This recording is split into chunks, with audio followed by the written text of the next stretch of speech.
জান্নাতুল বাকি, আরবিতে বলা হয় বাকিউল গারকাত।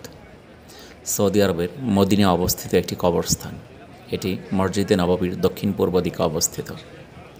ইমাম মালিকের মতে জান্নাতুল বাকিতে অন্তত 10,000 সাহাবার কবর রয়েছেন।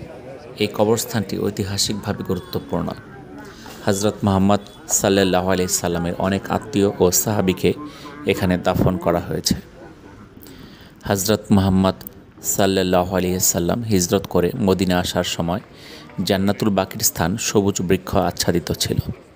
রাসূলুল্লাহ সাল্লাল্লাহু আলাইহি সাল্লামের স্ত্রী আয়েশা রাদিয়াল্লাহু তাআলা আনহা বলেছেন, রাসূলুল্লাহ সাল্লাল্লাহু আলাইহি সাল্লাম শেষ রাতে জান্নাতুল বাকির দিকে বেরিয়ে যেতেন এবং বলতেন, হে কবরের মুমিন সম্প্রদায়, তোমাদের প্রতি শান্তি বর্ষিত হোক। তোমাদের নিকট এসেছে যা তোমাদেরকে ওয়াদা দেয়া হয়েছিল। কাল কিয়ামত পর্যন্ত তোমরা অবশিষ্ট থাকবে এবং ইনশাআল্লাহ নিশ্চয়ই আমরাও তোমাদের সঙ্গে মিলিত হব। হে আল্লাহ, তুমি বাকিউল গারদবাসীদের ক্ষমা করে দাও। সহিহ মুসলিম। আসাদ বিন জারার ছিলেন এখানে দাফন হওয়া প্রথম আনসার ব্যক্তি। ওসমান বিন মাজুন এখানে দাফন হওয়া প্রথম মুহাজির ব্যক্তি।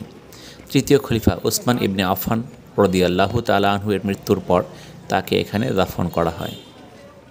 প্রতি বছর হজের সময় মদিনায় অবস্থানরত কোনো হজ পালনকারীর মৃত্যু হলে জান্নাতুল বাকিতে দাফন করা হয়। এছাড়াও মদিনার বাসিন্দারাও মারা গেলে এখানে দাফনের সুযোগ পায়। তবে রাসূলুল্লাহ সাল্লাল্লাহু আলাইহি সাল্লাম এর সাহাবাদের ইতিহাস সংরক্ষণের অংশ হিসেবে এই কবরস্থানের শুরুর অংশে যাদের সমাহিত করা হয়েছে তাদের স্থানে এখন আর নতুন করে কাউকে কবরস্থ করা হয় না।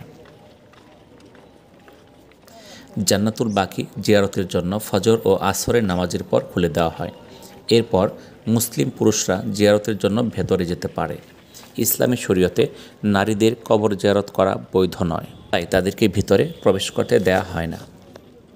প্রিয় নবী সাল্লাল্লাহু আলাইহি সাল্লামের পরিবারের অধিকাংশ সদস্য, তার স্ত্রী, কন্যা, ছেলে ও অন্য আত্মীয় স্বজন থেকে শুরু করে হাজার হাজার সাহাবীর কবর রয়েছে জান্নাতুল বাকিতে।